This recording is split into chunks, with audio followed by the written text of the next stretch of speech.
बिस्मिल्लाहिर्रहमानिर्रहीम। अस्सलाम वालेकुम दोस्तों, मैं Reet Saleem. Welcome to my YouTube channel novel orchard. कैसे हैं आप सब लोग? जी तो गाइस, आज हमने अपनी एपिसोड रीड करनी, आई थिंक एपिसोड नंबर 5 है। तो जल्दी से आए रीड करते हैं। उससे पहले अगर आपने मेरे चैनल नॉवल ऑर्चर्ड को सब्सक्राइब नहीं किया तो सब्सक्राइब कर लें, साथ में बेल आइकन भी प्रेस कर लें ताकि आने वाली वीडियो आपको मिलती रहे। वीडियो को लाइक शेयर कमेंट करना मत भूलें। आज लेट हो गई हूँ, मैं ज़रा गई हुई थी शॉपिंग के ऊपर, तो अभी मैं जैसे आई हूँ तो नमाज़ वगैरह पढ़ के फ्री होकर मैं पहला काम रिकॉर्डिंग कर रही हूँ। रात को हादी और नूर के आने से पहले इसने मिशाल को खाना बनाने से मना कर दिया था। इसकी तबीयत का सोचकर अल्तमश ने खाना बाहर से ऑर्डर कर लिया था। मिशाल शुक्र करी थी शाम से कि अल्तमश के नॉर्मल लहजे पर, वरना इसका अखड़पन मिशाल को तकलीफ में मुब्तला कर देता था। दूसरी तरफ अल्तमश भी अब खुद को नॉर्मल रखना चाह रहा था मिशाल के साथ। जो भी था, कहीं ना कहीं से एहसास हो रहा था कि मिशाल की खामोशी पर कितने महीनों से तो वो इसकी बेरुखी बर्दाश्त कर रही थी। ये क्या हुआ आपी? हादी और अल्तमश लाउंज में बैठे बात कर रहे थे जबकि नूर इसके साथ बेडरूम में थी। बात करते हुए अचानक नूर ने इसकी जाह लाइन की तरफ इशारा करके पूछा। मिशाल ने मेकअप से जितना हो सका छुपाने की कोशिश की थी, मगर नूर के बोलने पर बौखला गई। कुछ नहीं, वो खुद को नॉर्मल लगते हुए जल्दी से कहने लगी, जबकि नूर इसके गाल के नीचे बने निशान को देखकर हैरान हुई थी। वो अनजान न थी जिसका मतलब न समझती। तामी भाई आपके साथ कैसे? इसके पूछने पर मिशाल की आंखें पल में नम हुई, मगर फिर ज़बरदस्ती मुस्कुराकर इसने कहा, बहुत बहुत अच्छे। कोशिश के बावजूद इसका लहजा डगमगा गया तो नूर अफसोस से इसे देखने लगी। आप इन्हें बताएं ना कि आपको गलतफहमी हुई थी, क्यों इनके मजालिम सहती हैं? नूर ने इसका ज़बत से सुर्ख होता चेहरा देख कर कहा। नहीं नूर, कहा तो है हमने तुम्हें कि खुश हैं हम अल्तमश के साथ। हाँ, बस कभी कभी तुम लोगों की बहुत याद आती है। आगा जान, पी जान, कितने खुश रहते थे ना हम लोग। वो इसे बोलते बोलते अचानक खोए हुए लहजे में कहने लगी। आंसू कब निकलने शुरू हुए इसे महसूस नहीं हुआ। नूर को तरस आया अपनी बहन पर, इसका खून खौला था अल्तमश पर। लेडीज़ खाना लगा दें, भूख। हादी जो अल्तमश के साथ रूम में एंटर होते हुए मुस्कुराते हुए बोल रहा था, मिशाल के चेहरे पर आंसू देखकर अचानक रुका। इसने नूर को देखा जो गुस्से में अल्तमश को घूर रही थी। क्या हुआ मिशाल, तबीयत ज़्यादा ख़राब है क्या? अल्तमश ने तशवीश से पूछा, मगर नूर के सामने खड़े होने पर इसने हैरत से नूर को देखा। कुछ पल कमरे में खामोशी रही, तभी नूर ने कहना शुरू किया। बचपन साथ गुजारा है हमने तामी भाई, इसलिए हम सब छोटे होने के बाद सबसे ज़्यादा भरोसा आप पर करते थे। नूर, आप ही बोलने दें मुझे। मिशाल ने घबराकर नूर को चुप करवाना चाहा, पर नूर ने इसे टोक दिया, जबकि अल्तमश ने एक नज़र पहले मिशाल को देखा फिर नूर को। मिशाल आपी जब किसी बात पर उदास होती थी ना, तो आप इन्हें खुश करने के लिए कुछ भी करते थे। इस वक्त मुझे लगता था मिशाल आपी के पास जब तक आप हैं इन्हें कभी कोई दुख नहीं पहुंचा सकता, मगर आज मुझे अपनी ही बात गलत लगती है। अब तो सब उल्टा ही है। पहले आप मिशाल आपी की हर खुशी की वजह थे, अब आप इनकी हर तकलीफ़ की वजह। शर्म आनी चाहिए आपको तामी भाई। एक दफ़ा आप इसे सुन तो लें कि इन्होंने इस दिन ऐसा क्यों कहा था। बिना सोचे समझे आप इनको टॉर्चर करते हैं। नूर की आवाज़ जैसे जैसे बुलंद हो रही थी, अल्तमश की पेशानी पर इतने बल पड़ रहे थे। नूर चुप हो जाओ। हादी को इसका लहजा नागवार गुजरा, तभी इसने नूर को टोका। तुम्हें पता है मैं इसे टॉर्चर करता हूँ कि नहीं? अल्तमश ने संजीदगी से पूछा तो नूर इस्तज़ाइया हंसी। मेरी बहन का चेहरा बता रहा है कि आप इन्हें कितना टॉर्चर करते हैं। ये कोई फेंकी हुई शै नहीं है जिनको आप जैसा चाहे रखें।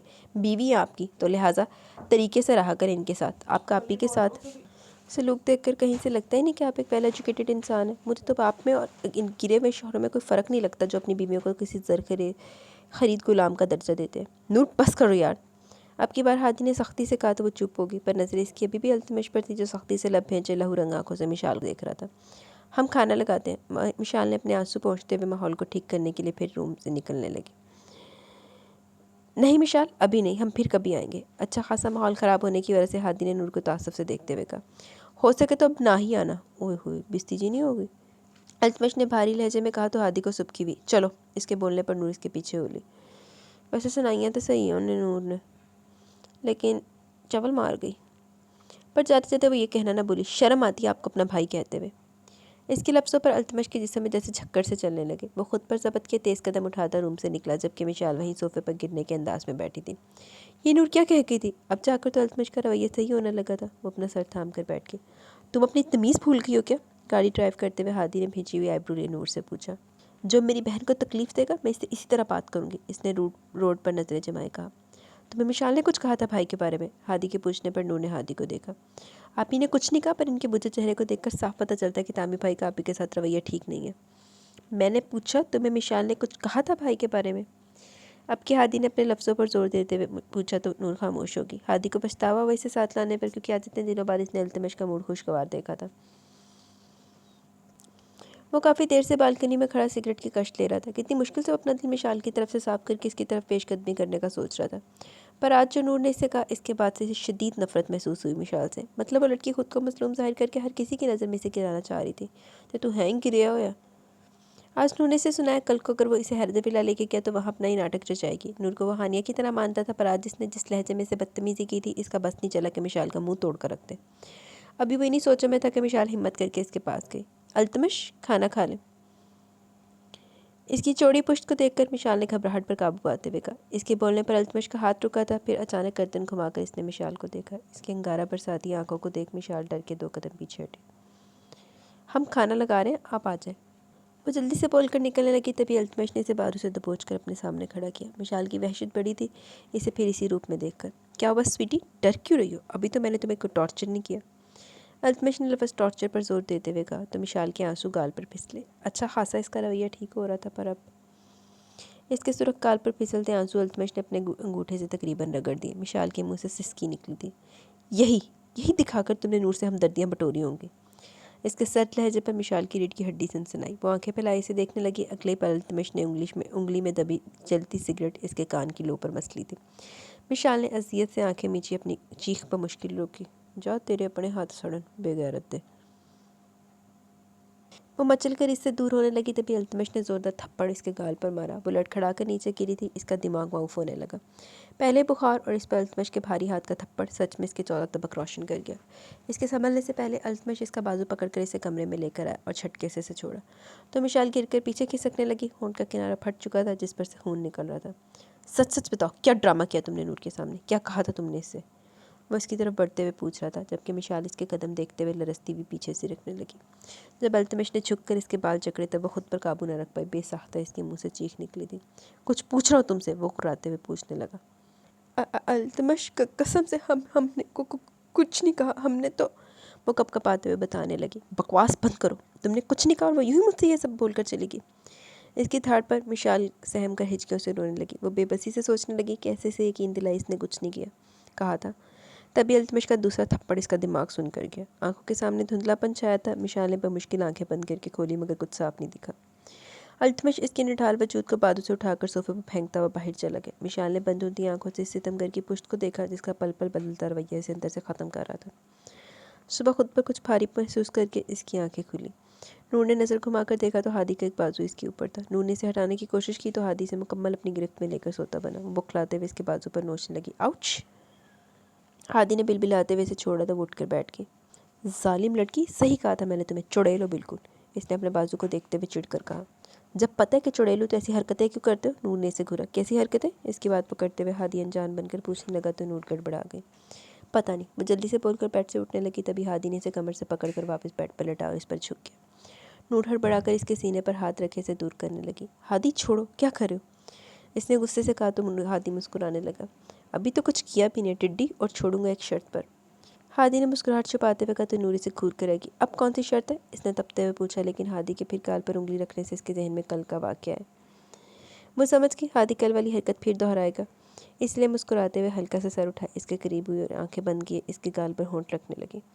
हादी ने मुस्कुराते हुए इसके खूबसूरत चेहरे को देखा, फिर आहिस्ती से इसके लबों पर झुक गया। एक करंट सा लगा था नूर को। सोचा क्या था, हुआ क्या? वो पट से आंखें खोले से दूर करने लगी। धड़कन हद दर्जा बढ़ी थी।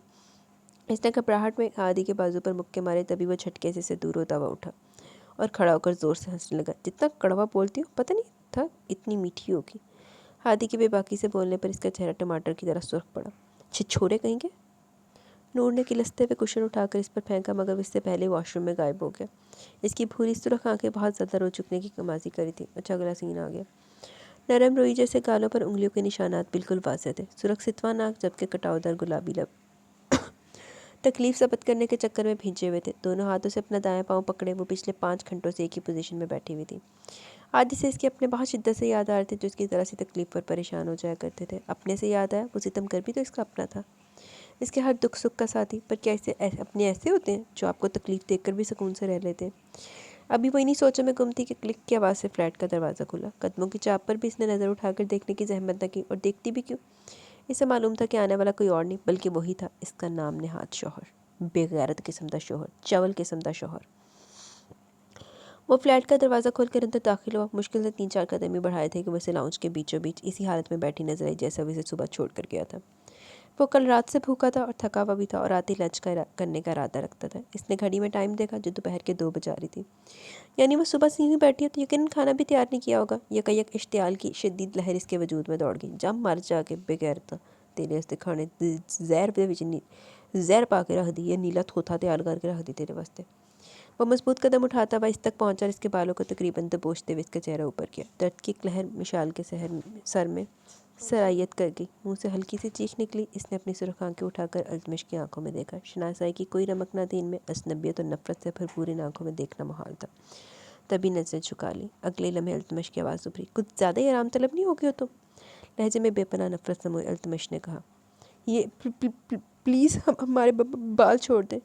भराई आवाज़ में मिशाल ने बेबसी से इल्तिजा की। क्यों, बहुत तकलीफ़ हो रही है? मसनूई हमदर्दी से पूछा गया तो मिशाल ने जल्दी से इस बात में हिलाया कि शायद इस सितम कर थोड़ा रहम आ जाए। और इस तकलीफ़ का क्या जो तुमने मुझे दी है? जा मर जाकर तकलीफ़ दे विची मर जा। बजाय रहम करने के वो इसके बालों को झटका देते हुए पूछने लगा, हम माफ़ कर दें, हमें माफ़ कर दे अल्तमश, गलत फहमी हो गई थी हमें। अपने बालों को छुड़वाने की कोशिश करते हुए मिशाल ने अटकते हुए अपना दफा किया। गलत फहमी? एक गलत फहमी के चक्कर में तुमने मुझे रुस्वा करके रख दिया। नीचे आवाज़ में गुर्राते हुए अल्तमश ने पूछा, क्यों किया तुमने ऐसा मिशाल, क्यों? जवाब न मिलने पर वो थाड़ा और इसके बालों को झटका देते हुए इसे खड़ा किया, जिससे अल्तमश की दर्दनाक चीख पूरे फ्लैट में गूंज उठी। पहले तो अल्तमश हैरान नजरों से इसे देखता रहा, फिर जब नज़र इसके दाएं पाँव पर पड़ी तो वो ठिठक गया और मिशाल के इस तरह चीखने की वजह भी समझ गया। दाएं पैर पर गहरा कट लगा हुआ था और खून तकरीबन सूख चुका था। करीबी शीशे के टुकड़े पड़े हुए थे। मान इसके दिमाग में सुबह का वाक़या घूम गया जब मिशाल इसे जूस दे रही थी, मगर बेध्यानी में ग्लास नीचे गिरकर चकनाचूर हो गया। अल्तमश का मूड रात से ख़राब था, पर अब इसका गुस्सा सवानेज़े पर तब पहुंचा जब जूस के चंद छींटे इसके जूतों पर पड़े। इसने गुस्से में 2-3 थप्पड़ मिशाल के गालों पर मारे। आखिरी थप्पड़ में मिशाल के कदम लड़खड़ाए तो इसके मुंह से ज़ोरदार चीख निकली, जिसे अल्तमश हमदर्दी समेटने का एक और बहाना समझकर इग्नोर करता हुआ ऑफिस के लिए निकल पड़ा। और तब से अब तक वो इसी हालत में इस जख्म के साथ यहाँ बैठी हुई थी। ये सोच आते ही अल्तमश के दिल में पहली दफ़ा दर्द की एक टीस उठी। जब मरचा जाके तेन दौरा ही पाई हुए दिल दा। इसने नज़र उठाकर अब गौर से खुद से बेहद नज़दीक मिशाल का चेहरा देखा। सुरख आंखें, आंसुओं से भीगा चेहरा, कटावदार गुलाबी लब कपकपा रहे थे, जबकि नाजुक वजूद इस कदर गुर्बत पर हौले हौले लरस रहा था। इसके दिल में शिद्दत से ख्वाहिश उभरी कि मिशाल के नाजुक वजूद को अपनी मजबूत पनाहों में भेज ले, मगर दिल की ख्वाहिश पर पत्थर रखकर अल्तमश ने इसके बालों पर गिरफ्त ढीली करते हुए इन्हें छोड़ा और सीधा अपने रूम की तरफ कदम बढ़ाए। मिशाल ने आइसकी से नीचे बैठते हुए अल्तमश की पुश्त को नहायत दुख और तकलीफ से देखा। बहुत खामोशी से टूट गया मेरा एक मान जो तुम पर था। कुछ देर बाद वो हाथ में फर्स्ट एड बॉक्स लिए वापस और मिशाल के सामने नीचे बैठ गया। फिर इसमें से रुई निकाल कर इस पर दवाई लगाई और आहिस्ता से मिशाल का जख्मी पैर पकड़ा। अल्तमश ने नरमी से पहले जख्म पर लगा खुश्क खून साफ किया, फिर इस पर दवाई लगाकर पट्टी करने लगा। अजिदो उन मारदा मैंने उदों तो जहर लगता, लेकिन अजिदो उनके नाल हमदर्दी कर दो तो मेरा दिल बस नहीं चलता, मैंने कत्ल कर दिया फड़ के, इतना मुझे तब ज़्यादा जहर लगता है। मिशाल पूरी कार्रवाई में आंखें नीचे मुंह पर हाथ रखकर अपनी सिसकी रोकने की कोशिश करी थी। ठीक से पट्टी करने के बाद इसने मिशाल को बाजू में उठाया रूम में चल दिया। अंदर लाकर अल्तमश ने आराम से इसे बेड पर बिठा दिया, फिर कुछ सोचकर बाहर गया। मिशाल को कुछ समझ नहीं आ रहा था, कभी नफरत कभी केयर। वो गायब दिमाग से यूं ही बैठी रही। 15 मिनट बाद वो रूम में आया तो इसके हाथ में एक ट्रे थी जिसमें एक कप फ्राई एग और 4 स्लाइस ब्रेड के रखे थे। इसने वो ट्रे बेड पर रखी और मिशाल को देखा, जिसके बैठने पर नीचे नजर किया आहिस्ता से साइड पर होने लगी थी। इसके चेहरे पर शदीद खौफ रकम देखकर अल्तमश ने निगाह चुराई। ये खा लो, इसने ठहरे हुए लहजे में कहा, मगर मिशाल ने इसकी बात सुनी नहीं। वो यूं ही ट्रे को देखते रही।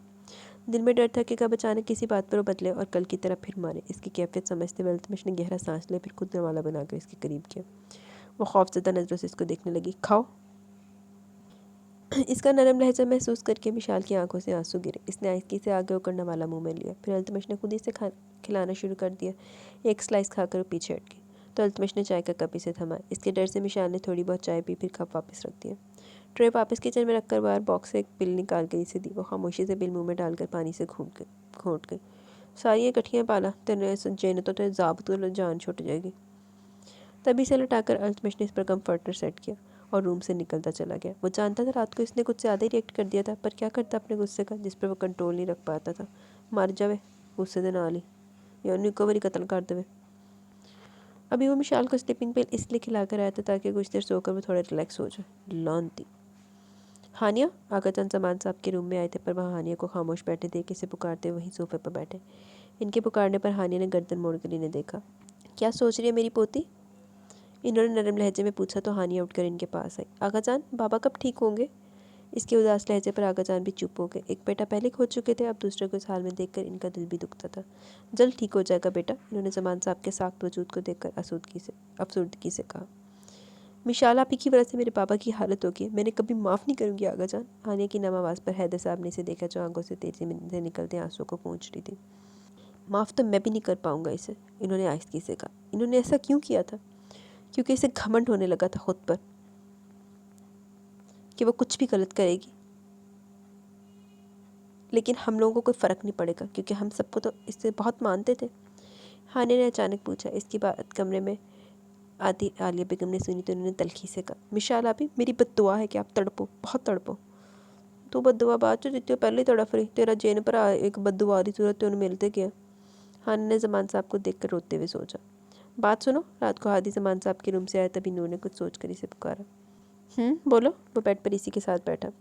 हादी, अगर किसी लड़की का रेप करने की कोशिश की गई हो तो क्या कोई लड़का ये बात जानकर भी इस लड़की से शादी करेगा? इसने हादी को देखकर पूछा। तुम बताओ पहले, तुम्हें क्या लगता है? हादी ने इसकी सुर को सफ़ेद उंगलियों से खेलते हुए पूछा। मुझे लगता है कि अगर ये बात लड़के को पहले से पता होगी तो वो कभी इस लड़की से शादी नहीं करेगा, नूर ने झिझकते हुए कहा। वो इसे अपने बारे में बताकर इसका रिएक्शन देखना चाहती थी, यकीनन इसके जानने में सही नहीं होना होता। बिल्कुल ठीक कह रही हो, लेकिन ये हरकत वो कमज़ोर लोग करते हैं जिन्हें हर मामले में लड़की गलत लगती है। मगर सभी लड़के एक जैसे नहीं होते नूर, इसलिए तुम परेशान मत हो। हादी ने कहकर इसकी पेशानी चूमी और उठकर ड्रेसिंग रूम में चेंज करने चला गया, जबकि नूर बेयकीनी के आलम में बैठी थी। ढके छुपे लफ्ज़ों में वैसे क्या बावर करा गया था? तो कैसे नूर के बारे में पता था, पर कैसे? वो मुँह पर हाथ रखे सकते की हालत में सोच रही थी।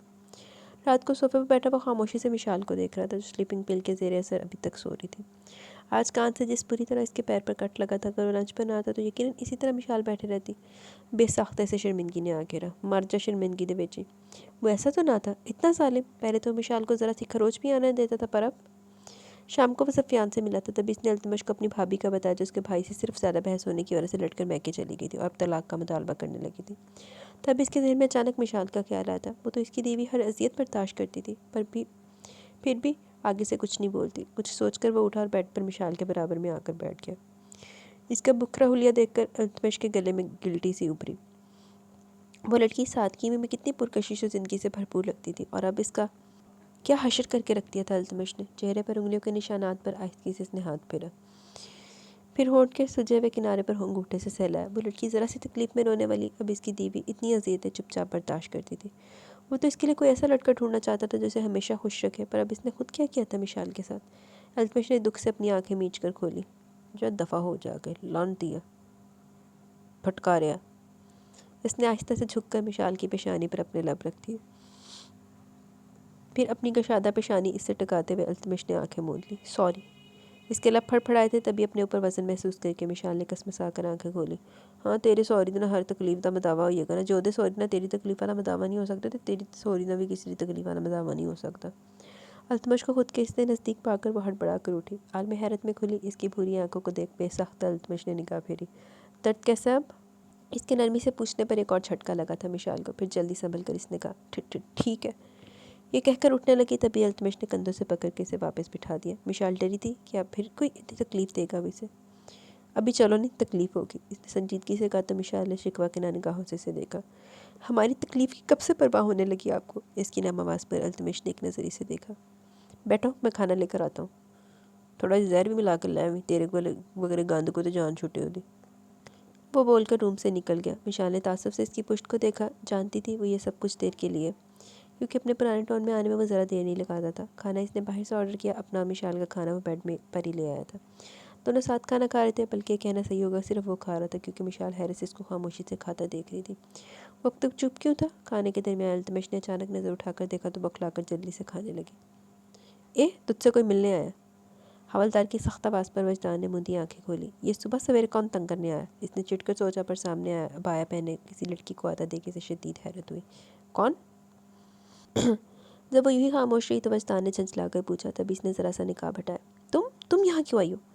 नेहा को देखकर वजदान ने तल्खी से पूछा। तुम्हारी मदद करने, इसने मुस्कुराते हुए कहा। तो वजदान ने आंखें घुमाई। तुम्हारी मदद की ज़रूरत नहीं है मुझे, दफ़ा हो जाओ यहाँ से। वजदान के लहजे पर नेहा की मुस्कुराहट गायब हुई।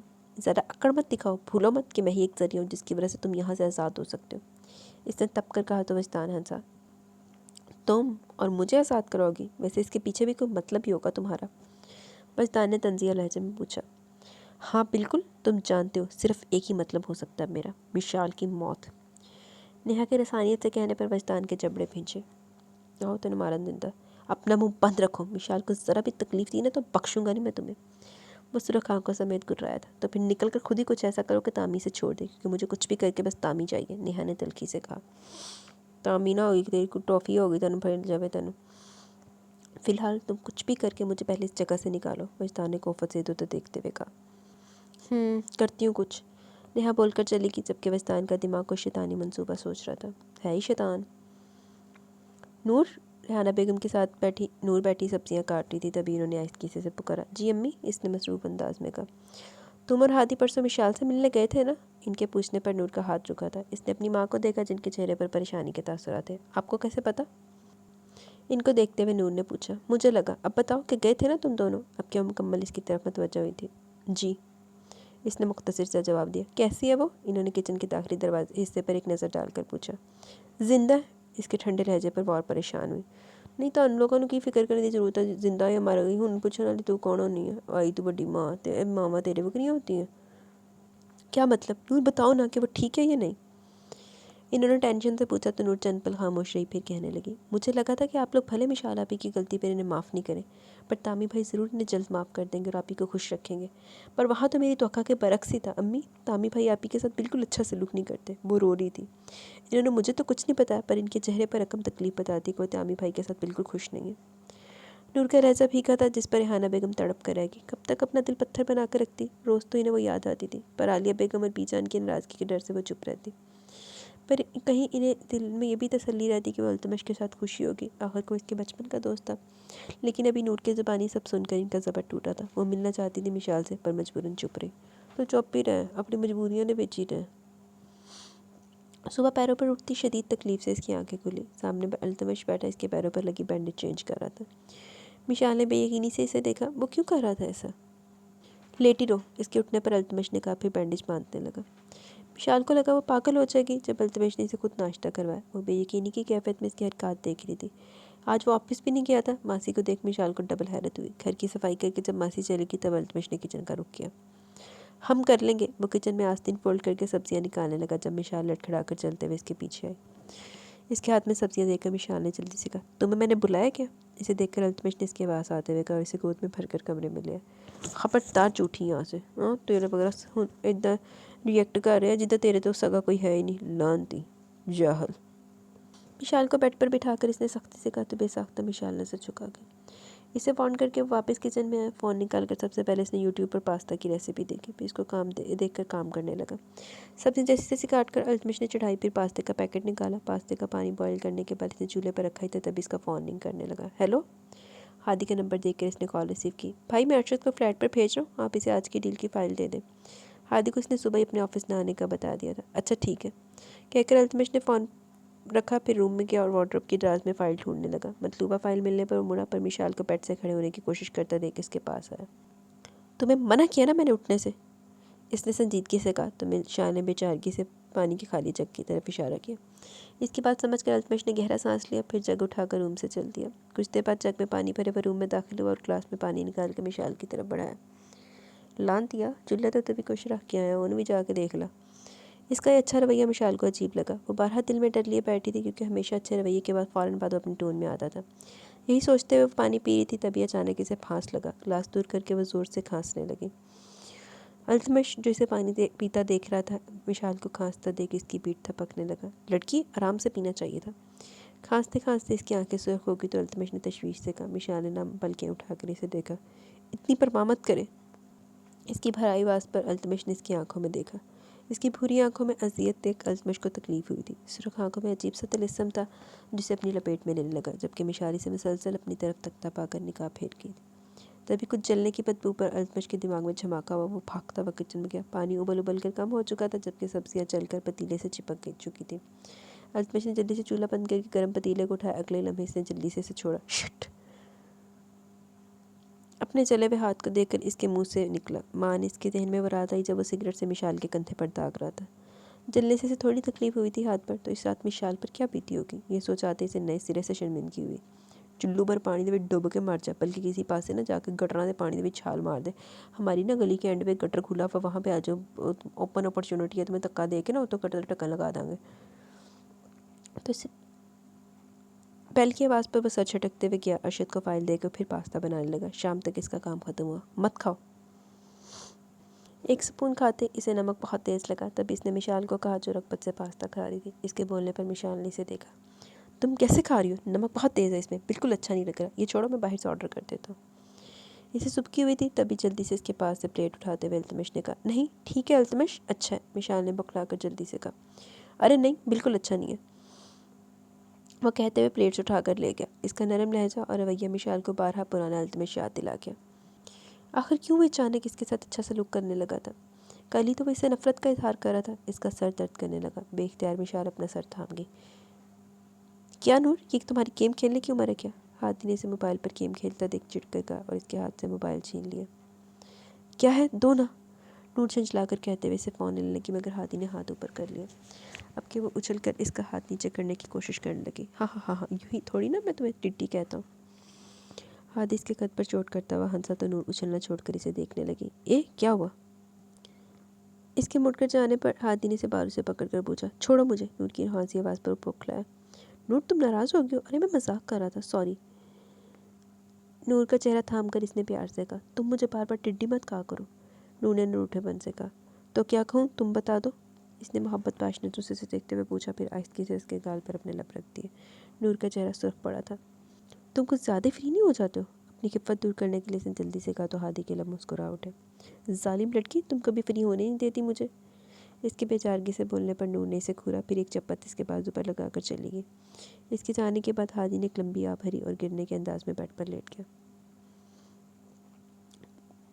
ये लो। अल्तमिश के बोलने पर इसने नज़र उठाकर देखा, जो आईफोन का बॉक्स इसकी तरफ किए खड़ा था। मिशाल ने नासमझी से उसे देखा। तुम्हारे लिए क्या? रखो। इसकी नज़रों का मतलब समझकर अल्तमिश ने कहा, पहले सिगरेट आना सारा तो बाद जो आईफोन दे के बना लो, लाख लाना तेरे दे। हमें ज़रूरत नहीं है, इसने आहिस्ता आवाज़ में कहा, पर मुझे तो है। अगर कभी ऑफिस में बैठे बैठे मेरा दिल किया तुम्हारी आवाज़ सुनने का तो खुदकुशी कर लें। अल्तमिश ने जितनी आसानी से कहा, मिशाल ने हैरत से देखा। वो भला कब से इसकी आवाज़ सुनने का शौकीन हो गया? इसके खामोश खड़े रहने पर अल्तमिश ने इसका हाथ पकड़कर वो बॉक्स इसके हाथ में थमा दिया। अल्तमिश, इसके मुड़कर जाने पर मिशाल ने इसे पुकारा। वो पलटकर मिशाल को देखने लगा, जो कुछ कहने के लिए हिम्मत बांध रही थी। अल्तमिश, हम समझ नहीं पा रहे ये सब। ये अचानक आपका हमसे ठीक हो जाना, और ये हम नहीं जानते कि आप क्या चाहते हैं, पर हम इन सब से काफ़ी डिस्टर्ब हैं। वो काफ़ी वाकई परेशान थी इसके हर पल बदलते रूप से, पर अब अचानक इसका अच्छा सलूक मिशाल को अजीब लगने लगा था। तभी इसने हिचकिचाते हुए अपनी बात कही, तुम्हें इतना सोचने की ज़रूरत नहीं, बस इतना जान लो कि मैं कोई नागवारी नहीं चाहता इस रिश्ते में। वो बॉल कर लैपटॉप उठाए लाउंज पे चला गया। मिशाल खामोशी से ज़्यादा देखने लगी। काफ़ी दिनों से अल्तमिश का अपने साथ नरम रवैया और नॉर्मल देखकर वो भी चुप हो गई थी। इसे और क्या चाहिए था? इतनी तकलीफ के बाद तो इसी में मिशाल को गनीमत लगी कि कम से कम अब इसे टॉर्चर नहीं करता। अब पैर का ज़ख्म भी अल्तमिश के केयर की वजह से काफ़ी हद तक बेहतर हो चुका था। इसका अच्छा रवैया देख वो भी अल्तमिश से थोड़ी बहुत बात करने लगी थी, वरना पहले इसके डर से वो सिर्फ इसकी बात पर सर हिला दिया करती थी। बस काबिल है कि ना गल की जावे। लान थी। आज इतवार था, काम करने में से देर हो गई थी, इसलिए वो काम से फारिग होकर भी नहा कर निकली थी और अब बालों में ब्रश कर रही थी। तभी अचानक इसे अपनी कमर पर मजबूत गिरफ्त महसूस हुई। मिशाल ने हाथ धोकर ड्रेसिंग के शीशे में देखा। अल्तमिश इसे पीछे खड़ा गहरी नज़रों से इसे देख रहा था। वो घबराई थी इसकी बेबाक नज़रों से, क्योंकि इतने दिनों से मिशाल से एक फासले की हद तक दूर रहता था।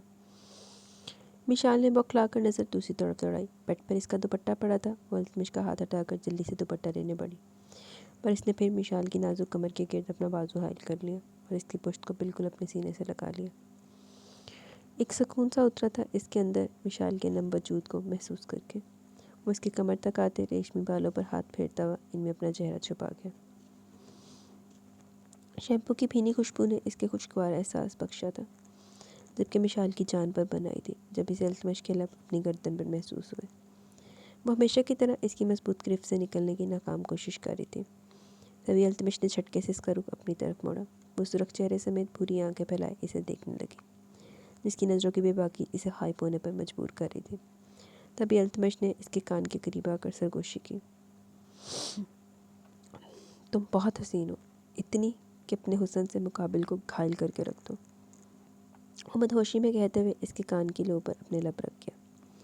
विशाल सांस खींच के रह गई। अल्तमश की गुर्बत आज पहली मर्तबा इसे तड़पाने की बजाय एक खूबसूरत एहसास बख्श रही थी, जिससे वो नज़र चुनाने के लिए इधर उधर देखने लगी।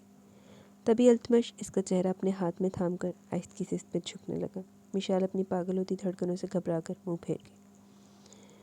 हिम्मत नहीं थी इसकी और गुर्बत सहने की, इसलिए आस्की से पीछे हटने लगी, मगर हाय अफसोस सीधा ड्रेसिंग से टकराई। दूसरी तरफ अल्तमश और करीब होता इसके कटारदार गुलाबी लबों पर झुका और इन पर अपने तिश्ना लब रख गया। विशाल की आंखें खुद ब खुद बंद हुई। दिल पूरी तरह धड़क रहा था। थोड़ी देर बाद अपनी सांस रुकने पर इसने मज़ाहमत के तौर पर अल्तमश के मजबूत बाजुओं को अपने नाजुक हाथों से दबोच कर इन पर नाखून काट दिए। जबकि वो बाजू पर होती चुभन को नज़रअंदाज किए बेखुदी में इस पर इसी तरह झुका रहा। कुछ देर तक कमरे में मानी खेस खामोशी ली। तभी अल्तमश ने नरमी से इसके लबों को आज़ाद किया। विशाल ने ढाल से होकर इसके कंधे पर सर रखे गहरे सांस लेते हुए अपनी तेज़ होती धड़कनें हमवार करने लगी। इसकी इस मासूम अदा पर अल्तमश मुस्कुरा दिया और इसके गिर्द दोनों बाजू हायल करता इसकी पुश्त आहिस्ता से सहलाने लगा। उस पल बाद वो संभली तो आहिस्ता से अल्तमश से दूर हुई। हम खाना लगाते हैं, आपको भूख लगी होगी, वो हिचकिचाते हुए कहने लगी। इसका सुर्ख चेहरा और नजरें चुराना अल्तमश ने दिलचस्पी से देखा। मुझे भूख नहीं, प्यास लगी है। अल्तमश के मानी खिरी से बोलने पर विशाल ने बौखलाते हुए इसे देखा, फिर घबरा कर कमरे से भागी। अल्तमश के कहके की आवाज़ उसे अपने पीछे सुनाई दी। शाम में वो सोफे की पुष्ट पर सर टिकाए लेटने के अंदाज में बैठा था। जब से इसकी सोचों का महवर विशाल और अपने रिश्ते पर था, वो ख़त्म करना चाहता था सब तिश्नगियाँ। विशाल को वो हैदर बिला के ले जाने के बारे में सोच रहा था। जानता था आलिया बेगम समेत आगा जान और बीजान को भी एतराज़ होगा इसके फैसले पर, लेकिन इसने जब से विशाल को छुप छुप कर रोता देखा था तब से सोच लिया था कि कुछ भी करके अब इसे सब ठीक करना होगा। इसकी सोच फ़ोन के मुसलसल रिंग होने से टूटी। हादी की कॉल थी। हेलो, इसने रिसीव करते हुए कहा। भाई बाबा की तबीयत अचानक ख़राब हो गई, आप प्लीज़ जल्दी से आ जाओ, मुझे कुछ समझ में नहीं आ रहा। हादी की बौखलाई आवाज़ पर अल्तमश झटके से उठा। क्या हुआ हादी, बाबा को बता जल्दी। पता नहीं भाई, हम लोग बाबा को हॉस्पिटल लेकर जा रहे हैं, आप बस जल्दी आ जाओ वहीं पर। इसकी आवाज़ में नमी महसूस करके अल्तमश की छठी ही कुछ बहुत गलत होने का इशारा दे रही थी। अल्तमश, क्या हुआ? विशाल कमरे में दाखिल हुई तो इसे फ़ोन कान से लगा यूं ही खड़ा देखकर पूछने लगी। इसकी आवाज़ पर अल्तमश ने इसे देखा, फिर फ़ोन जेब में रखते हुए इसे साइड पर हटाकर तेजी से बाहर की तरफ किया। अल्तमश रुके तो, क्या हुआ? वो इसके पीछे आते हुए परेशानी से पूछ रही थी। तभी वो अचानक रुका। दुआ करना सब ठीक हो, वरना। वो सिर्फ आंखों से इसे घूरता हुआ बोलकर बाहर निकल गया, जबकि मिशाल इतने दिनों बाद फिर इसकी आंखों में वही हैवानियत देखकर सख्ते के आलम में खड़ी रह गई। हैवान ते है, वाकई हैवान है। वो पागलों की तरह ऑपरेशन थिएटर के बाहर इधर से उधर चक्कर लगा रहा था। किसी अनहोनी के होने का सोचकर अल्तमश ने अपने मुंह पर हाथ फेरा। इसके जहन में बार बार एक ही सोच चल रही थी कि अंदर मौजूद इंसान को अगर कुछ हुआ तो वो मर जाएगा। सब ठीक होगा, कुछ नहीं हुआ होगा। वो खुद को नाकाम दिलासे दे रहा था। पता नहीं क्यों इसे खुद के दिलासे खोखले लगे। दिल बुरी तरह कुरला रहा था कि मगर इसकी ने उम्मीद टूटने नहीं दी। वो दुआ कर रहा था वो बस ठीक हो जाए, कुछ ना हो। तभी थिएटर रूम खुला और डॉक्टर मास्क उतारकर बाहर आए। वो और हादी लपके थे डॉक्टर के पास। डॉक्टर का नाउम्मीद चेहरा देखकर भी वो इस वक्त शिद्दत से चाह रहा था कि डॉक्टर ये बोल दे कि सब ठीक है। I am sorry, he is expired. हैं क्या? हादी और इसके कंधे को थपक कर डॉक्टर ने हमदर्दी से कहा और वहाँ से चले गए, जबकि अल्तमश को लगा आज वो मर गया।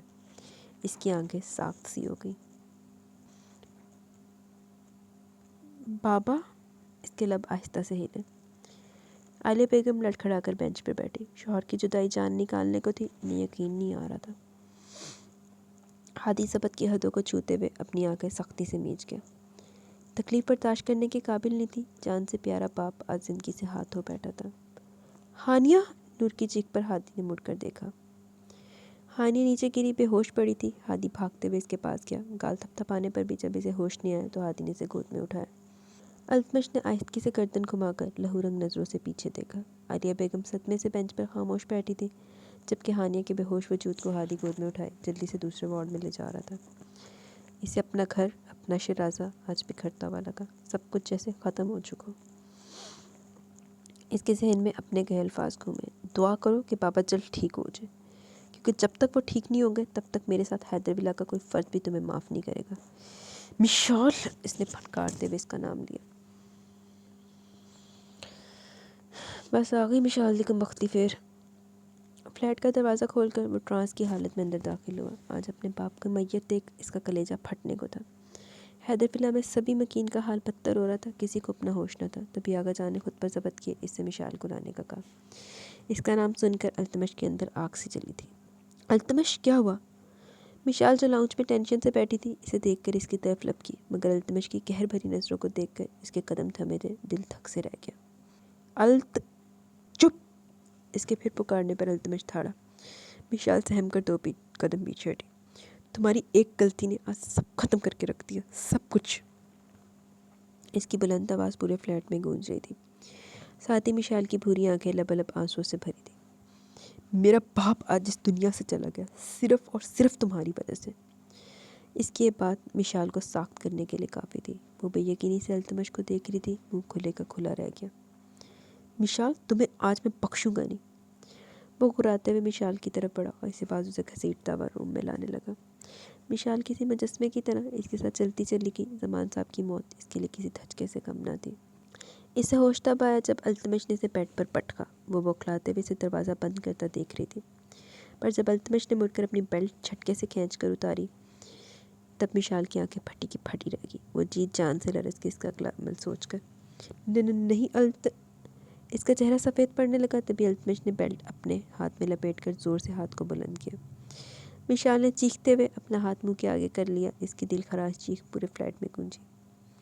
कुछ देर तक खामोशी रहने पर मिशाल को कहीं भी दर्द महसूस न हुआ तो इसने कपकपाते हुए अपना हाथ नीचे किया, पर अगले ही लम्हे इसे एक और हैद का झटका लगा। बेल्ट दूर फेंका हुआ था और वो अल्तमश समान वो घुटनों के बल नीचे बैठा रो रहा था। वो इतना मजबूत मर्द आज ज़िंदगी में पहली मर्तबा रो रहा था। इस तरह हिचके से रोता वो मिशाल को बहुत हारा हुआ लगा। मिशाल आहिस्ता से उठकर हिम्मत करके बेड से उतरी और फिर इसके पास घुटनों के बल बैठी। अल्तमश, इसने हकलाते हुए इसे पुकारा। डर भी रही थी इसके करीब जाने से। तभी अल्तमश ने झटके से इसे खींच कर अपने गले लगा लिया। वो सख्ती से मिशाल को खुद में भेजे रोने लगा था। वो बिल्कुल ठीक थे, कल मैं इनसे मिलकर आया था, फिर कैसे कैसे वो अब अचानक। कुछ देर बाद वो रोते हुए इसे बताने लगा। मिशाल ने आंखें मीचते हुए इसकी गर्दन के गिर्द अपने बाजू बांधे। अल्फाज जैसे ख़त्म हो गए थे अल्तमश के पास। वो बहुत बुरी तरह टूटा था आज। हैदर बिला के पोर्च पर इसने कार रोकी तो मिशाल ने एक नज़र इसे देखा। तुम अंदर जाओ, मैं आता हूँ। अल्तमश के कहने पर मिशाल ने हल्के से सर बात में हिलाया। फिर कार से निकलकर इसने अंदर की तरफ कदम बढ़ाए। इसके जाने के बाद अल्तमश ने सीट से टेक लगाई, थकान ज़दा आंखें मूंद ली। एक आंसू लुढ़क कर आंखों से निकला। इसे खुद पर कंट्रोल करना था क्योंकि इसे अब सब संभालना था। वो रोना नहीं चाहता था पर दिल में दर्द बढ़ते जा रहा था। अंदर दाखिल होने पर इसे सामने सब नजर आए। इसने आलिया बेगम को देखा, जिनके करीब रेहाना बेगम समेत और भी औरतें बैठी इन्हें दिलासे दे रही थी, मगर वह सदमे से बिल्कुल खामोश थी। मिशाल को रोना आया इनकी हालत पर। वो आंसू पोंछ कर छोटे कदम उठाती हुई इनके करीब जाने लगी। तुम्हारी हिम्मत कैसी हुई यहाँ आने की? आलिया बेगम की जैसे इस पर नज़र पड़ी वो बफर कर उठी और इसकी तरफ बढ़ते हुए चीख कर कहने लगी। इनके चीखने पर सभी मिशाल की तरफ मतवज्जा हुए। ताई अम्मी, मत बोलो मुझे ताई अम्मी, कुछ नहीं लगती तुम मेरी। इतना सब कुछ करके भी सुकून नहीं मिला जो फिर आ गई हो। इसने बोलना चाहा मगर आलिया बेगम जहरखंद लहजे में कहते हुए इसके करीब आई, जबकि मिशाल इनके अल्फाजों पर अपनी आंखें मींच गई।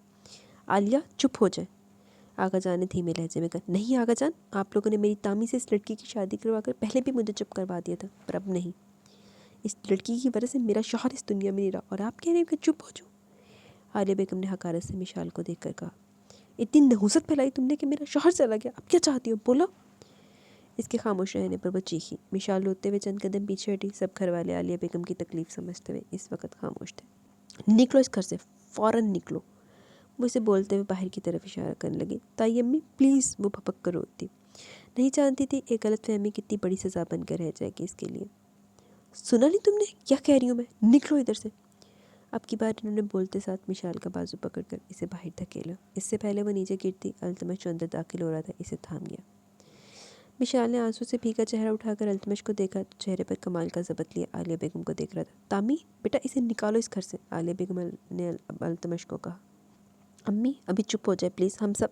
क्यों चुप हो जाऊँ मैं? नहीं होंगी चुप, कहा ना, निकालो इसे यहाँ से, मैं इसकी शक्ल भी नहीं देखना चाहती। अल्तमश की बात काटकर इन्होंने तलखी से चिल्ला कर कहा। अल्तमश ने एक नज़र सबको देखा, फिर मिशाल का हाथ पकड़कर इसे वापस ले जाने लगा। तुम क्यों जा रहे हो? वो गुस्से में इसके सामने आकर बोली। तो अम्मी क्या करूँ मैं? छोड़ दूँ इसे अकेले? अल्तमश ने तंग आकर कहा, फिर सबका लिहाज करते हुए खुद पर कंट्रोल किया। बाप का दुख कम था जब माँ का रवैये से ठेस पहुँचा रहा था। दूसरी तरफ मिशाल ने रोते हुए अल्तमश के बाजू को थामा। दिल में अजीब डर सर उठाए बैठा था। अम्मी, या तो मिशाल यहीं पर रहेगी या फिर मैं भी इसके साथ जाऊंगा, इसने तहम्मुल से कहा।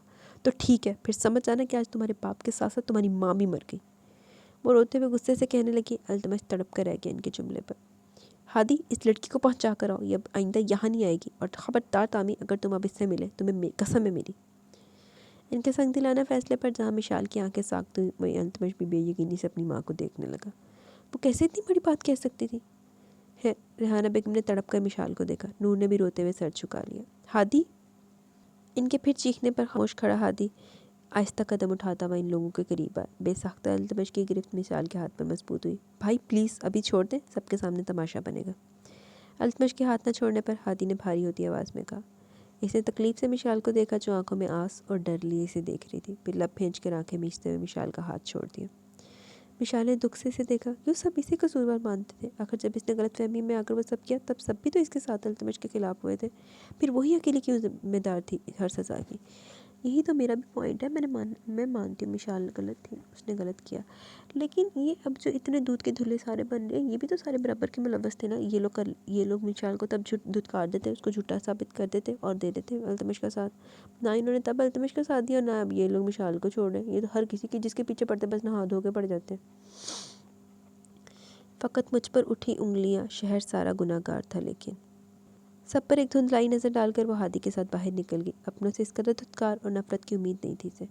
अल्तमश का चेहरा ज़बत से सुर्ख हो गया। इसके जाने के बाद वो बिना कुछ कहे तेज़ कदम उठाता ऊपर अपने रूम में चला गया। वो सोफे पर खामोशी से बैठी थी। हादी अभी इसे छोड़ कर गया था। कितनी बड़ी सज़ा दी की थी इसे गलत फहमी की। इतना सब कुछ बर्दाश्त करने के बाद भी इसे माफ़ी नहीं मिली थी, बल्कि सबके सामने जलील करके निकाल दिया गया। और अल्तमश तो क्या वो कभी नहीं आएगा इसके पास? आलिया बेगम की दी हुई कसम याद करके इसे नए सिरे से रोना है। आंखें सूज चुकी थी मगर आंसू थमने का नाम नहीं ले रहे थे। दूसरी तरफ अल्तमश का हाल भी अजीब हो रहा था। रात का आखिरी पहर था, पर इसकी आंखों में नींद का शायबा तक न था। और होता भी क्यों?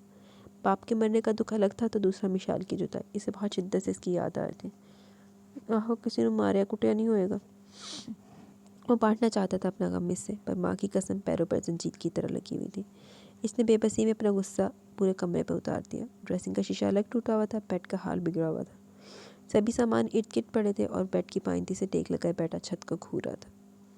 हैदर बिलावर सभी पर जैसे फिर एक बार फिर गम का पहाड़ टूटा था। बीजान बेटे के गम में बिस्तर से लग चुकी थी। आगा जान भी खामोश से हो गए थे। हानिया तो जैसे हंसना भूल गई थी। आलिया बेगम भी हंस पे ज़रूरत बात कर लिया करती, वरना ज़्यादातर अपने कमरे में रहती। नूर और हादी ने बमुश्किल घर का माहौल थोड़ा ठीक रखने की अपनी सी कोशिश की हुई थी। रेहाना बेगम बेटी की याद में तड़पती, मगर सबको देख कुछ कहती ना। इनका दिल कुरलाता कि पहले तो अल्तमश था इसके साथ, पर अब तो अकेले पता नहीं कैसे रहती होगी, किस हाल में होगी। इस सब का सबसे ज़्यादा असर जिस पर हुआ था वो अल्तमश समान था। इसे तकरीबन सबसे बात तरक की हुई थी, सवाए आगा जान और बीच जान के। आर्या बेगम से वो दवाई देने की हद तक बात करता, वरना अक्सर बेशतर से खाने पर किसी बात के लिए रोकती तो आगे से खामोश रहता। इन्हें दुख भी होता, इसकी दिन ब दिन बढ़ती खामोशी से, पर मजबूर थी। मिशाल की तरफ से इनका दिल साफ ही नहीं होकर दे रहा था। आज 1 महीना हो चुका था इसे इस फ्लैट में अकेले रहते हुए। वो अब तक एक बार भी नहीं आया था। हाँ, पर रोज़ इसकी कॉल ज़रूर आती, जिसे मिशाल रिसीव नहीं करती। क्यों नहीं करती ये शायद वो भी नहीं जानती थी। शायद कि अब इसका दिल नहीं करता था किसी से बात करने को। सबकी बेरुखी ने इसे जैसे अंदर से ख़त्म करके रख दिया था। वो अक्सर अपना दिल बहलाने के लिए बालकनी में खामोश खड़ी रहती। आंखें सूख चुकी थी। इसे लगता बस अब यही तन्हाई इसकी ज़िंदगी है। ज़िंदगी, ऐसी ज़िंदगी से बेहतर वो खुद के लिए मौत मांगती थी। वो क्लब पे बैठा स्मोक पर स्मोक किया जा रहा था। सभी रंगीन रोशनियों में जहाँ सब खुशी से नाच रहे थे, वहीं इसका दिल जैसे बिल्कुल खाली था। 1 महीने में इसने कब कब इसे याद न किया। हर पल तो इसका दिल तड़पता था इसे देखने को। मिशाल की दी की हर तकलीफ़ का इसे इस 1 महीने में जब जब एहसास हुआ, तब इसने अपने हाथ को दागा या खुद को ऐसी ऐसी अजियत देता कि दिल को थोड़ा सुकून मिले। हाथ वड़ के सोट दे अपना बेगैरत। किस तरह वो इसे टॉर्चर करता था। कितना रोती थी वो इसकी बेरुखी पर, लेकिन वो इस पर ज़रा रहम न करता। और आज जब इसे एहसास हुआ अपने किए गए रवैये का, तो वो नहीं थी इसके पास। वो इससे माफ़ी चाहता था अपने दिए गए ज़ख्मों की, मगर माँ की कसम के आगे मजबूर था। अंदर की घुटन ख़त्म ही नहीं हो रही थी। तभी इसने बेबसी से गुस्से में आकर ड्रिंक करनी शुरू कर दी। 2 गिलास पीने पर इसकी आंखें सुर्ख हो गई। दिल में उठती शदीद तकलीफ पर इसने सीने पर हाथ रखा था। बार बार दिल की धड़कनें इस मासूम का व्यर्थ कर रही थी। आज और दिनों से बढ़कर इसकी याद आ रही थी। हे ब्रो, तभी साइड से आती है नशे भरी आवाज़ पर इसने गर्दन मोड़ कर देखा। नशे में धुत एक लड़का सामने खड़ा इससे मुखातिब था। ऐसा भी क्या दुख लगा ब्रो, कितनी खूबसूरत जगह पर भी सबसे लाताल्लुक होकर बैठे हो? इसने अल्तमश के कंधे पर हाथ रखकर पूछा तो वो खामोश रहा। क्या हुआ, कोई छोड़कर चला गया? इसने फिर पूछा तो अल्तमश ने आहिस्ती से नफ़ी में सर हिलाया। फिर क्या बीवी से झगड़ा हो गया? वो फ्रैंकली होकर पूछ रहा था। बीवी? अल्तमश के लब फड़फड़ाए। विशाल का खूबसूरत चेहरा आंखों के सामने घूमा जबकि वो लड़का इसकी बड़बड़ाहट सुनकर अपनी तरफ से इसका मतलब निकालता हंसने लगा। अबे यार ब्रो, ये बीवियाँ तो होती हैं ऐसी हैं, ज़रा ज़रा सी बात पर लड़ने वाली। मैं भी परेशान हूँ अपनी वाली से, इसलिए यहाँ आता हूँ रिलैक्स होने। तो परेशान मत हो, चिल कर। यहाँ ऐसा कर, यहाँ मैं तुझे आज रात को रिलैक्स करने के लिए किसी को बुक कर देता हूँ। वो कमीनगी से बोलता हुआ वहाँ से गया। अल्तमश का सर दर्द से फट रहा था। पहले कभी ड्रिंक की नहीं थी और अब एक साथ 2 गिलास पीने पर इसकी हालत ख़राब होने लगी थी। तभी कुछ देर में वो लड़का फिर आया, मगर इस बार इसके साथ एक लड़की भी थी जो बारीक कपड़ों में मेकअप से भरी सताइशी नज़रों से अल्तमश को देख रही थी। इसकी पर्सनैलिटी थी ही ऐसी, हर किसी को मरूब करने वाली। ये लो ब्रो, बीवी को भूलो और आज रात रिलैक्स करो मेरी तरह। वो खबासे से हंसता हुआ कहने लगा। अल्तमश ने सुर्ख होती आंखों से इस लड़के को देखा। दिमाग माउफ होने लगा। तभी इसके साथ खड़ी लड़की मुस्कुराते हुए अल्तमश के करीब हुई। इससे पहले वो अपना हाथ इसके मजबूत कंधे पर रखती अल्तमश ने इस लड़के को गिरबान से पकड़ा और एक खूंसा इसके मुंह पर जड़ा। वो इस हमले के लिए तैयार न था, सीधा नीचे गिरा। इसके गिरते अल्तमश ने इसकी घूंसों से ठीक ठाक तवाज़ा की। क्लब में अलग शोर बरपा हो गया। सबके बीच में आने पर वो रुका था। फिर कॉलर छटकता हुआ जाने लगा। इस लड़के ने खुद को भी मुश्किल बेहोश होने से संभाला और नाक मुंह से निकलता खून साफ किया। कुछ नशे की वजह से कुछ अल्तमश के मारने पर इसकी हिम्मत नहीं हो रही थी उठने की। तभी अल्तमश जाते जाते रुका और फिर झुक कर इसका गिरबान से पकड़ा। तुझ जैसे गलीज मर्दों की वजह से बाकी मर्द बदनाम होते। मैं तुम नीच मर्दों में से नहीं जो बीवी के धोखा देकर इन लड़कियों से अपना दिल बहलाऊं। क्योंकि चाहे कुछ भी हो, अल्तमश ज़मान अपनी बीवी से नफरत तो कर सकता है मगर बेवफाई कभी नहीं। जड़ मत जाके। अल्तमश ने तहकीर से बोलकर इसे साइड में धकेला, फिर उठकर देरी से बाहर निकल गया। वो जल्द से जल्द इस जगह से निकलना चाहता था जबकि इस लड़के ने हाँप कर बाहर जाते हुए इस अजीब इंसान को देखा। जी तो गाइस, यहाँ पे हमारी एपिसोड अपने इख्तिताम को पहुँची। कैसी लगी आपका एपिसोड, अपनी राय का ज़रूर इज़हार कीजिएगा। 2 एपिसोड मज़ीद रहेगी इंशाल्लाह, परसों ही नॉवल एंड हो जाएगा। हाँ, तो अभी कमेंट सेशन की तरफ चलते दैन वीडियो को एंड करेंगे। बिया ने दिल भेजे हैं अली ईसा जी, वालेकुम अस्सलाम। This episode is really very nice and story is going amazing. Good bless you, take care, अल्लाह हाफिज़। आमीन, थैंक यू, अल्लाह हाफिज़। मानोडोल यार अमेजिंग, और वाओ यार, thank you. Bushra Gulzar, next जल्दी अपलोड करते हैं, वेट नहीं हो रहा। बस आज थोड़ा सा लेट हो गया, इंशाल्लाह बस अभी कर रही हूँ कंप्लीट करके। सारा रियाज अच्छी स्टोरी है, पता नहीं गलतफहमी कब दूर होगी इनकी। हो जाएगी गलतफहमी। गलतफहमी गलतफहमी तो उसी टाइम दूर हो गई थी। मसला तो यही है कि कोई मानने को तैयार नहीं है कि गलतफहमी दूर हो गई है और वो एक दूसरे को माफ़ करने को तैयार नहीं है। Qasim Nawaz, very nice, thank you. Malik Saba, एपी बहुत इंटरेस्टिंग है। बेचारी नूर के लिए बहुत बुरा लगा। ये वजदान एक नंबर का बेगैरत इंसान है। इस बेचारे को धमकी दी इसने जिसकी वजह से वो खुदकुशी पर मजबूर कर दिया। वाकई बहुत बड़ा बगैरत सी वजदान, बल्कि बगैरत लफ्ज़ उन्हें डिस्क्राइब करने से बहुत छोटा है। ये अल्तमश का रवैया बिल्कुल भी ठीक नहीं। मिशाल के साथ माना कि मिशाल की गलती थी, इसने बिना सोचे समझे इस पर शक किया, इसको सबके सामने थप्पड़ मारा, लेकिन फिर भी वो इतना बुरा सलूक डिज़र्व नहीं करती है। ये मेरा पॉइंट ऑफ व्यू है। सही पॉइंट ऑफ व्यू आपका। ये सब इस वजदान की वजह से इसने मिशाल को बेवकूफ़ बनाया। वो मिशाल बन भी गई, लेकिन अल्तमश अब जो कर रहा है इस बेचारी के साथ ठीक नहीं है। एक तो से सबसे अलग जगह पर रखा हुआ और ऊपर से इतना बुरा सलूक। बेचारी मिशाल, बस इस अल्तमश के रवैये में थोड़ी नरमी आ जाए, लेकिन इसके पापा की कंडीशन देखकर बुरा लगा। बाकी आप बहुत इंटरेस्टिंग थी। अल्लाह ताला आपको हमेशा खुश रखे, आमीन सुमा आमीन। बहुत शुक्रिया दुआ में याद रखने का। बाकी मैंने पोस्ट लगाई थी कि अल्तमश सही कर रहा है, वो डिज़र्व करती है मिशाल। सब लोगों ने बढ़ चढ़ के कहा वो डिज़र्व करती है, मिशाल के साथ बुरा होना चाहिए था, ऐसा वैसा। तो फिर मिशाल के साथ बाकियों के साथ भी तो होना चाहिए था ना। अगर ठीक है अल्तमश के बाद की डेथ हुई, अल्तमश के साथ बुरा हुआ, लेकिन अब अल्तमश जो इंसानियत सोच सलूक उसके साथ किया, उसको मार पीट रहा है, उसको कभी सिगरेट के साथ दाग कर रहा है, कभी कुछ कर रहा है, कभी कुछ कर रहा है, तो वो बुरा रवैया डिज़र्व करती है। इस तरह की वायलेंस तो डिज़र्व नहीं करती। तो बाकी अगर वो गलत थी तो सही कोई भी नहीं था। सही उसके कोई फैमिली मेम्बर नहीं था कि अगर उसने एतबार नहीं किया तो बाकी घर वाले एतबार कर लेते, कोई एक बंदा ही एतबार कर लेता हादी को छोड़ के। तो बस यही है, हो ऐसे ही होता है। लेकिन अब सारा ख़ानदान रल मिल के उन्होंने सिर्फ कह रहा जी बाकी ख़ानदान सारा दुद्ध तो लिया, लेकिन जो गंदी है तो गली मिशाल बन गई। तो ये चीज़ है थोड़ा सा मेरा पॉइंट ऑफ व्यू। बाकी खैर सबकी अपनी अपनी राय है। अब बताइएगा आपको एपिसोड कैसी लगी, नावल कैसा लग रहा है, जो ट्विस्ट आ रहे हैं वो आपको पसंद आ रहे हैं कि नहीं आ रहे। अपनी राय का ज़रूर इज़हार कीजिएगा। मुझे भी इजाज़त है। इंशाल्लाह जल्द मिलेंगे न्यू एपिसोड के साथ। इसकी बस 2 एपिसोड रह गए, फिर ये नावल इंशाल्लाह एंड हो जाएगा। उसके बाद देखते हैं कोई और। मैंने काफ़ी आप लोग के लिए ढूंढ के रखे हैं, इस बात मैंने आप लोग के ईद के लिए स्पेशल भी ढूंढ के रख लिए हैं। तो जल्दी मिलेंगे न्यू नावल एपिसोड के साथ। तो तब तक के लिए अपना बहुत सारा ख्याल रखें, मुझे इजाज़त है। इंशाल्लाह जल्द मिलेंगे न्यू एपिसोड के साथ। तब तक के लिए बहुत सारा ख्याल रखें, दुआ में याद रखें। अल्लाह हाफिज़।